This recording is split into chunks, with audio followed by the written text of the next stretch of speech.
Agora, Gustavo Segré, o que chama bastante a atenção, e você esteve no Foro de São Paulo, é que lá, durante a fala de Lula, ele menciona o seguinte: precisamos tentar discutir os nossos erros para que a gente possa corrigi-los. Entre amigos, a gente conversa pessoalmente, a gente não faz críticas públicas porque as críticas interessam à extrema-direita. Se ele reconhece que erros precisam ser corrigidos, por que então continuar trazendo esse discurso de apoio ao que ele chama de uma democracia relativa, que na verdade é uma ditadura, é um autoritarismo? Evandro, vou compartilhar com você, com nossos colegas e com a audiência o que eu vivenciei nesses 3 dias contínuos dentro do Foro de São Paulo.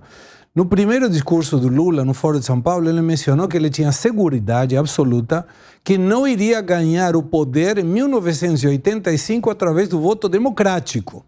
Não fui eu que disse, é só procurar. No pt.org.br está a fala completa do Lula.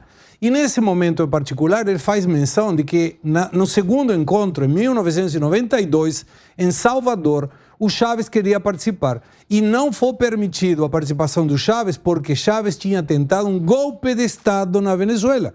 Lembrando que o Chávez era do exército venezuelano. Perfeito. Hoje terminou sendo absoluto populismo de esquerda. Mas nesse momento era do exército, ou seja, teoricamente, à direita. É nessa mistureba que faz todos os esquerdistas que vão migrando para onde leva e a possibilidade de ter o poder. E nesse ponto em particular, ele entendia, o Lula, nesse discurso, que devia aceitar as críticas, sobretudo das pessoas que se sentiam frustradas pelas promessas de campanha que depois eles não conseguiam cumprir. Ou seja, aceitou que em 1985 entendia que não conseguiria chegar pela forma democrática.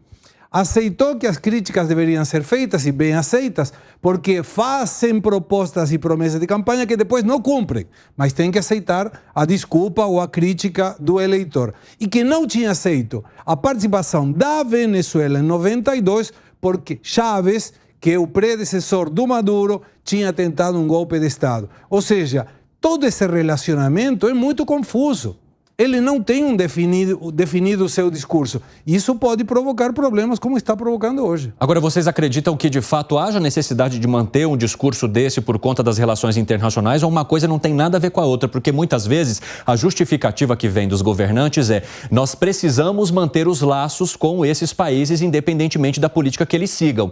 Mas manter os laços políticos e econômicos tem a ver com defesa da política que é adotada nesses países, Gani? Não tem nada a ver. Mesmo até se fosse a China, você pode dar uma resposta evasiva e não entrar na questão. A China, porque aí sim tem interesses econômicos, comerciais com o Brasil. Agora, Venezuela, quer dizer, você apoiar, você endossar, porque eu repito isso, o Lula, ele tem simpatia, ele gostaria de instaurar um regime assim no Brasil, onde o Estado tem um poder absoluto para tomar as medidas que ele quer, sem nenhum tipo de freio, sem nenhum tipo de contrapeso. É assim que ele pensa, ele simplesmente não consegue adotar isso. Por que ele foi então, Piperno, fundador do Foro de São Paulo com Fidel Castro? Ele não foi fundador do Foro de São Paulo com um grande democrata. Não, foi com Fidel Castro. Inclusive, no início do Foro de São Paulo, as Farc da Colômbia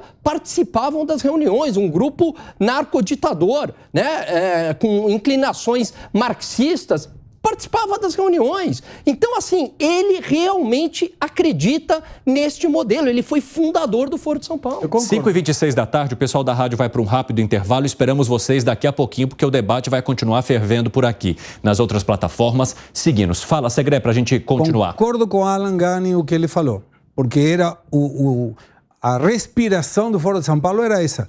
Não era: eu defendo a minha ideologia e respeito a tua. Não, é colocar o comunismo na região, absolutamente. E quando eu brinquei, ironicamente, chamar vocês de camarada, eles se chamavam o tempo todo.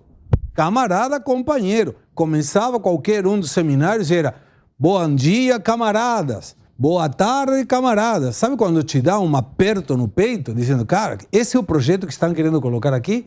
E vou mais longe.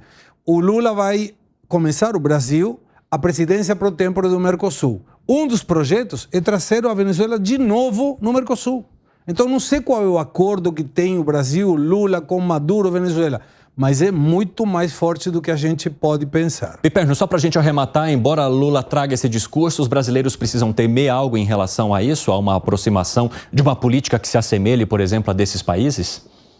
Veja, o temer aí a gente tem que separar muito as coisas. Se o temer for o temer de estabelecer relações próximas com esses governos, sim. Infelizmente, há uma proximidade, há uma amizade, digamos assim, com um regime ditatorial. Mas você acredita que haja algo relacionado a projeto para o Brasil parecido com isso? Isso aí é delírio da direita, enfim, principalmente da direita caça-clique. Óbvio que não. O Lula já foi, enfim, presidente outras 2 vezes, a Dilma 2. Aliás, em 2009, por exemplo, com o Lula lá com seus 70%, 80% de popularidade, um maluco aí apareceu com uma ideia de se mudar a Constituição para ele ser candidato de novo, né? Uma tentativa de eternizá-lo no poder. E o primeiro a dizer não foi exatamente ele. Não existe, sabe? Isso não existe. Agora, o delírio faz parte também do jogo. É a história do comunista comer criancinha que tanto sucesso fez lá atrás. Gani, pra gente arrematar.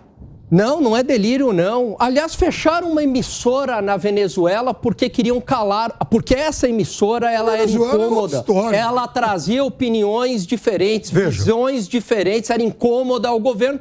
Fecharam. E a gente... Então vamos lá. 2 meios de comunicação.